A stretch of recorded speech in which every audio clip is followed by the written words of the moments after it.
Here's how to turn your props from looking like this into this.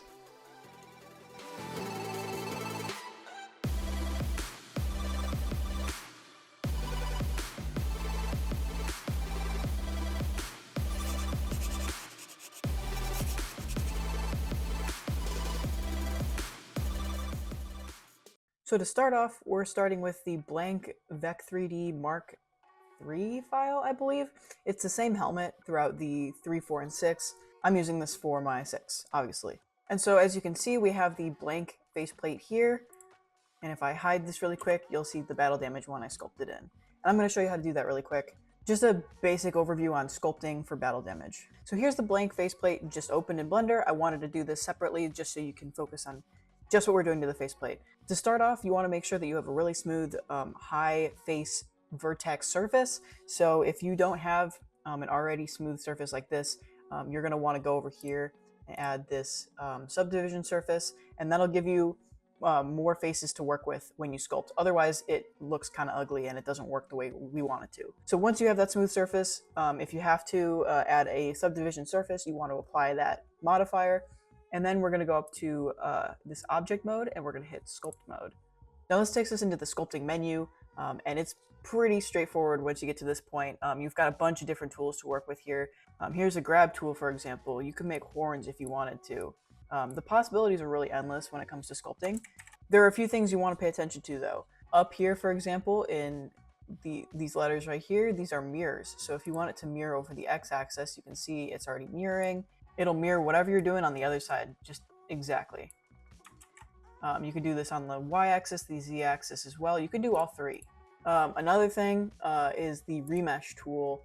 We're probably not going to mess with it for this tutorial just because it's battle damage and we're not doing anything like too crazy. But if you need to, for whatever reason, this will help you seamlessly join parts. So if you add a detail piece on top of this and it has like a weird seam, once you join it all together, the meshes will basically meld, and then you can kind of smooth the seams. But like I said, we're not going to worry about that right now. It shouldn't be something you have to do for this tutorial. So I think one of the most important tools for battle damage would be the inflate tool. Now you're probably thinking, why would we want to inflate it? You can flip the direction of the inflation. You can switch it to a negative, and then it'll create a really nice divot. Now you see we have some divots here. You can do this by hand with just a heat gun and pushing into your print, but I like to do it before I print it. It just saves me some time, and that way I don't accidentally mess anything else up or like alter the shape of the faceplate. So there's a way to go do some divots right there. Another thing I like to do is use the draw tool and flip it as well, and then just, you know, draw lines in. So this is actually how I did this side of the faceplate. I basically meticulously just traced a line and then filled in that section with the inverted draw tool. And this is great for creating like large divots. You can also change the size up here and then just draw in like details. So the possibilities are endless, like I said. Have fun with it. There is no right or wrong really with battle damage. There's just a more artsy way. And then something else you could do is you could create like raised surfaces. So you could do like, you could go to the draw sharp tool and then add like, you know, surfaces like this. So if you want to have raised edges, like metal was ripped apart, you've got this nice little crisp edge here. You could do something like that. And then another tool that's my personal favorite is the smooth tool. Pretty self-explanatory, just smooths everything out. So now that you know the basics of sculpting in Blender for battle damage purposes, let's switch over to my faceplate. So here's my faceplate imported into Cura for printing. Usually if I have like really detailed battle damage parts like this, I'll angle it forward so we can get supports in those little tiny details so nothing sags too much. But honestly, with battle damage looking like this, it doesn't matter if something sags a little bit or it doesn't look perfect. It is battle damage after all. So without further ado, let's get printing. All right, so now that you have your piece printed out, in this case the faceplate, it's time to get sanding. Now sanding is arguably one of the most important parts of finishing your prop. In this case, you know, the faceplate, it has to be super shiny. And your paint job and weathering can only be as good as your sanding job. One thing to keep in mind is when you print this stuff, you want to print it in a quality that you're happy with when it comes to sanding. If you print at a higher layer height, like 0.2 for example, you'll get a lower quality than like 0.1. This was printed at like 0.25.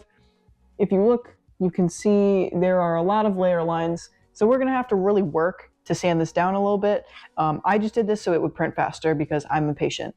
Usually I'll start with like a 60 to 80 grit, move up to like a 120, maybe 180 depending on how I feel, and then a 220. And in between that, I usually hit it with some filler primer to fill in some gaps that the sanding disc doesn't get. Let's get sanding. All right, so now we're in my creepy dungeon of a basement. This is where I do a lot of my painting and sanding work. So now we're gonna get to sanding this faceplate, or whatever prop that you're sanding and painting. Two things to go over before I start this process, things I'm gonna be using throughout this. First off, I use a Makita disc sander, palm sander, whatever you wanna call it. This is the outlet version. You can get a battery-powered sander, but they tend to run out really fast, and that's just a pain to deal with. So I would recommend getting the kind that plugs into the wall. This is interchangeable, so you just rip them off. It's Velcro, so it makes it super fast and easy. You swap them out with these kind of discs, and you're good to go. I prefer the circular disc sanders over the square ones, just because I feel like they do a better job. All up to you, but that's the one I'm going to be using in this video. Another thing you're going to see me use is Rust-Oleum filler primer. This is automotive primer. It helps fill in like surface imperfections, little nooks and crannies that you can't get with the sanding disc. And you can get this at most hardware stores, like Home Depot. I think you can probably get it at like Ace Hardware, AutoZone, probably AutoZone. There are different kinds that you can get. There's a Duplicolor brand. It comes in an orange, and I do think it covers better. The downside is that it's way more expensive and it smells really bad. So up to you once again, decisions you want to make. This is the one I use though, just because it's easier to use, easier to get, and I don't like breathing in smelly filler primer. So this is what I'm going to be using. So to start this off, we're going to start off with 80 grit, just a Velcro. It's super coarse, so we're going to go over this with one coarse pass just to get most of the levels off, and then slowly work our way up to a higher grit until we're happy with the finish. Always remember safety first. Wear a mask when you sand. You don't want to breathe anything in that's bad for you. That also goes with spray paints. Filler primer is not great to breathe in, so wear a mask.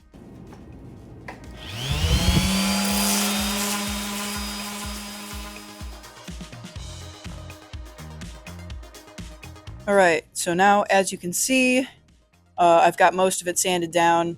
This is just with 80 grit. The surface is still kind of rough because it's 80 grit. It's not going to look pretty right away. It's going to get worse before it gets better, but trust the process. The low spots haven't been sanded down. That's just because I don't want to go too deep in there. You'll risk burning the filament or getting rid of creases and lines that you want. So I'm probably going to go over that either by hand or with a higher grit. So yeah, just keep in mind, don't keep your sanding disc in one spot for long periods of time. So with that being said, we're going to head to 120 grit right now, and I'm going to give it another pass.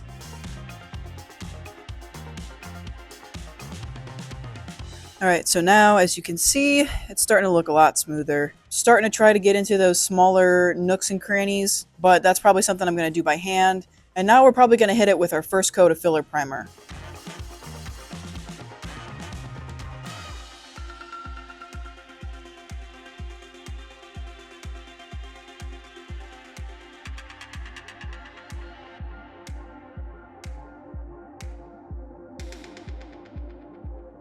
All right, so it's been a few hours and our filler primer is dry. And now we're gonna go over this with a finer grit sandpaper. I'm gonna go to 220. We're just gonna sand the filler primer off. You wanna make sure that you're doing it evenly so you're not going into any divots and exaggerating the already existing print lines. You're trying to basically just cover any raised surfaces and smooth it out. So you kind of want to see the print through the filler primer. You'll be able to see where the filler primer filled in some of the gaps from the print.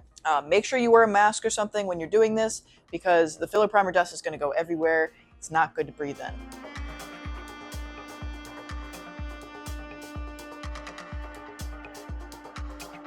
So now we have this nice and sanded down. What I'm going to do really quick is grab some tacky cloth. You can get these for like literally $3 at like Home Depot, and just kind of get the dust off. You don't want to rub back and forth, just lightly go over the surface. It just removes the filler primer dust that you just sanded off. All right, and now that we've done that, we're ready to apply our last coat of filler primer, or what I think will be the last coat of filler primer. You never really know until you sand it off, and then you're like, it needs more. So we're going to hit this with filler primer one more time, see how it looks, and then hopefully prep it for some paint.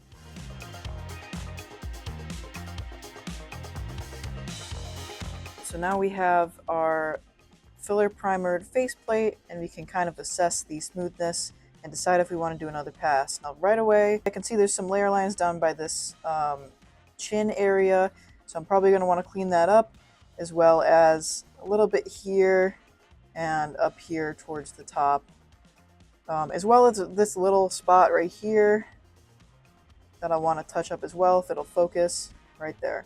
So overall, this looks really smooth, but it's just not there yet for me. So what I'm going to do is I'm going to touch some of this up with Bondo, and then we're going to do a round of 220 again. Now, if you've never heard of Bondo, this is Bondo in its rough form. I squeeze it a little weird when I use it, so it's a little rough looking, but it's basically putty that you will apply to spots that need a little bit extra help. So I'm going to be using this on this little spot down here. You can kind of see it's a little gnarly looking, just to clean it up a little bit, and then just sand everything else with 220 once again. And then we should be good to go. I think that's all this should need. And we'll probably finish that off with a round of fine grit sanding, just to smooth out any kind of imperfections or scratches that could be picked up by the black coat.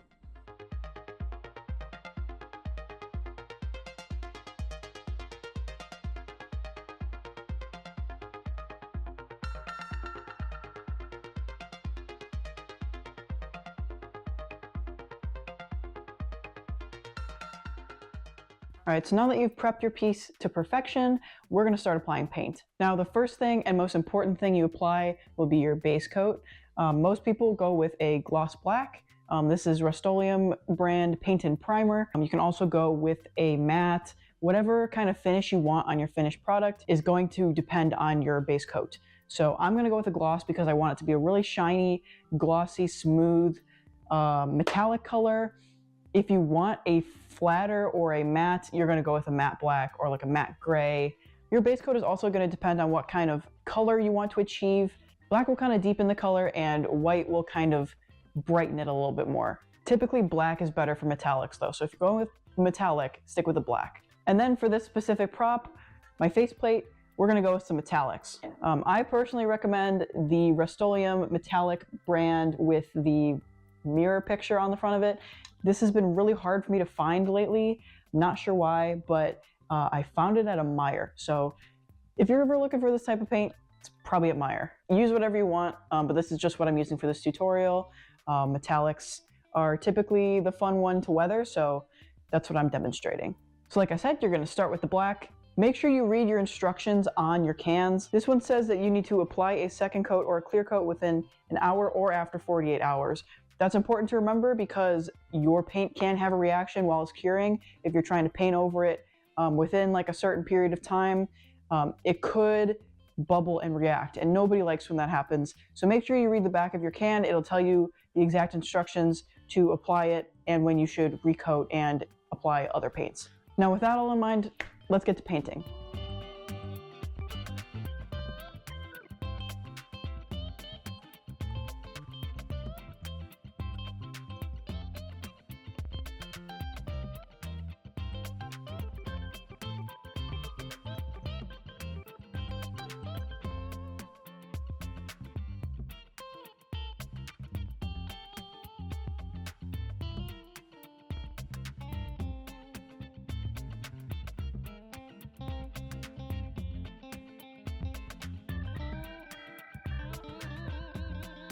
So now that we have our piece finished, we're going to start taping off the battle damage parts. Now with this piece in particular, I want to battle damage the big gash, obviously. So I'm going to be taping this off so we can retain the silver look of it, while also giving it a top coat of the color of my choice, which is going to be gold. Now I highly recommend using yellow frog tape. As of right now, this is my favorite type of masking tape for painting. It leaves very little, if any, marks on your surface when you tape it off, so Highly recommend. Downside is that it's a little expensive, but it's worth it. There's other alternatives. This is Mask All. And this stuff, basically what it does is it's like a latex, and you brush it onto the part that you want to mask off, and then when you're done painting over it, you just peel it off. Really good for like masking off really tiny spots that you can't get to with tape really easily, or like just if you want to do something a little bit more organic, you can kind of paint it on and mask off a texture. You can also use toothpaste. Toothpaste is an option. I've never used it, but I've heard it works. So we're just gonna start masking this off. I wanna go with a more organic looking texture with the tape, just so it looks like the paint job has been ripped off.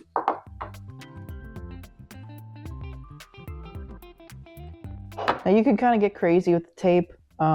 It doesn't really matter how you do it because it's battle damage. So it can be paint chipped. It can look like it got burned.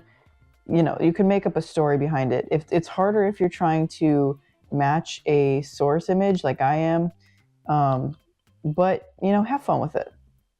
Now what you can do when you apply tape is kind of just rip these really thin strands and just kind of shove them into the cracks. You don't need scissors or anything specific. You can usually do this pretty easily with just your fingers. Once you're satisfied with your tape, you're gonna go and give it the top coat.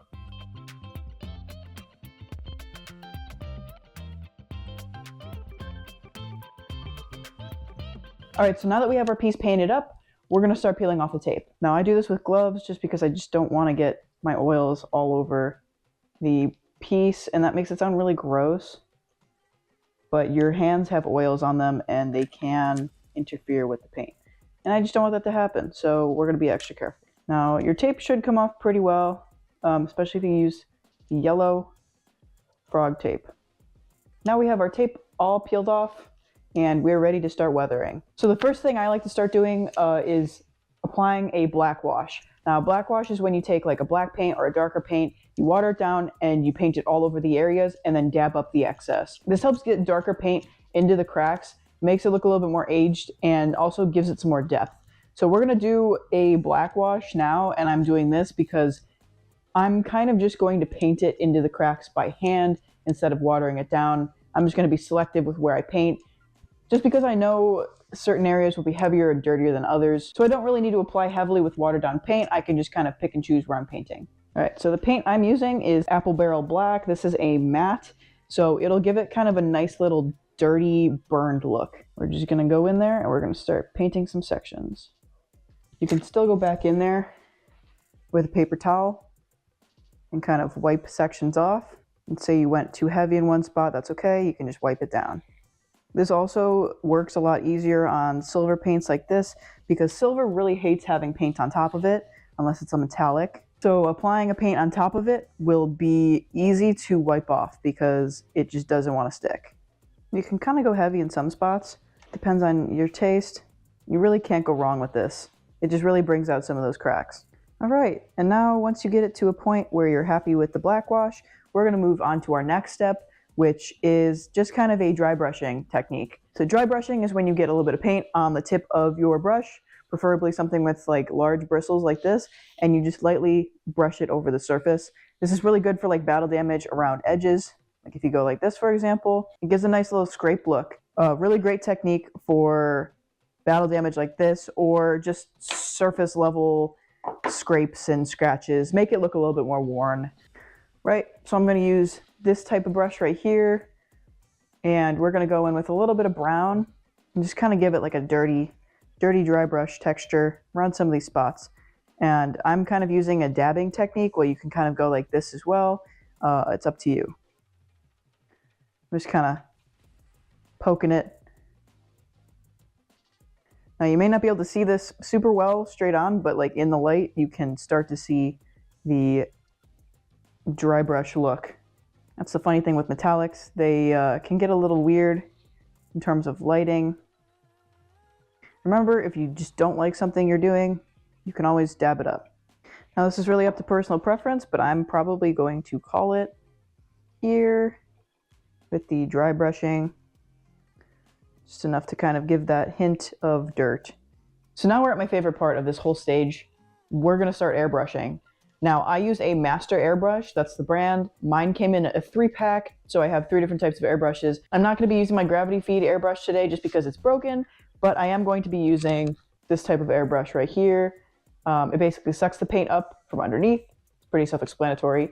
I'm not going to give a full demo on airbrushing today, but I will link you to a video that I think is very, very informational. It teaches you a lot about the process of airbrushing. Check that out in the description. So now we're going to get to mixing our paints. And we're going to mix it into this little cup. And we won't really need a lot because the airbrush saves a lot of paint actually. And I want kind of a burned brown gray look. So I'm going to use this brushed metal, brushed bronze real quick. Just pour some in here. And then I'm also going to use this pewter gray matte paint, which will help flatten this out and kind of give it a gray look. And then to thin this out so it can go through the airbrush, I'm going to use isopropyl alcohol. You can use thinner specifically made for airbrushing. I just happen to have run out. And I'm going to take my popsicle stick and just kind of stir this up. This is the color we have. It looks pretty grimy, pretty dusty looking to me. And so now we're going to get airbrushing. I'm so excited. Now always test your paints on a paper towel before you do it on your main piece. Now I'm going to start out in this caved in section, and I'm going to start at like 20 psi. Just make it a really light coat. You can kind of see the dirty matte texture it kind of gives, and we're just going to go over some of these surfaces to kind of just make it look more burnt. Now I really do believe that there's no wrong way to do battle damage, but there is an art to it. There's such thing as too much, for sure. So make sure you know when to stop. I think that's it for the airbrush part. I just want it to look a little bit burnt and kind of just cooked, you know? So now once we're happy with what we have so far, I kind of just like to go around and make sure there's nothing else that needs that little extra little touch of something. And that's when Rub and Buff comes in hand. A Rub and Buff is fantastic for giving like a metallic kind of scraped look to something. It's beautiful when applied correctly. And I usually just like to do it with my finger or like a paper towel, and you just kind of rub it in. This is a great application. Instead of like dry brushing, for example, you can hit it with Rub and Buff and it'll have pretty much the same effect. Let's take a little bit on my finger and just kind of apply it in places that I feel like would have some wear and tear. And it's a very, very, very subtle effect, but I think it adds a lot. Like you really can't see that well on camera, I bet, but just kind of scraping up this edge right here. And you can also do this with a silver Sharpie or a chrome pen. It's really dealer's choice, but we're just kind of adding some subtle scrapes. Also highlight some spots that may not have gotten the silver treatment. So we can go back in, kind of give it some silver depth to it. And be careful not to go overboard with this. Once again, it's easy to do too much. Subtlety is always better. Now, up to you how much you want to go, but I'm going to stop there. Now, the last thing I'm probably going to do is take some files and just kind of add a few scrapes across the face in the same kind of like alignment as the big gash. Now, this is up to you if you want to do this or not. It's just something I like to do because it's fun. Also kind of hurts a little bit to like scratch your nice paint job, but I think it's necessary. And I do this kind of in a specific way. I'll kind of just go like this. And I don't want a ton, just want enough to allude to the narrative. Just some nice little scrapes here. Might even add one like right here. This is when you can also employ the frankly built method as well and just, you know, throw it on the ground, scrape it up like crazy. And I think that's pretty good. I'm really happy with that. One more technique I would like to talk about that I'm not going to apply here is a mud effect. Now you can do this pretty easily. You just need Mod Podge and some kind of sand or powder. This is Fuller's Earth Powder. This is great for dusting. Star Wars cosplayers use this a lot. I've used this on set multiple times for like a dust effect. If you mix this with Mod Podge, you can get a pretty decent like muddy texture look. If you get this in gloss, you can make it look wet as well. And then if you tint it with like browns or blacks, something like this, you can get like different colors of mud. You can get like a sandy texture. You can also use sand as well, but it's really up to you what you want to do. That's just something I wanted to mention that I'm not going to do on this one, but it is an option for those of you who want to play around with that. My boyfriend actually did it recently on a War Machine build on his legs, and it looked really awesome. It sold really well, so keep that in mind. With that being said though, I think this is our final product. Pretty happy with how this came out.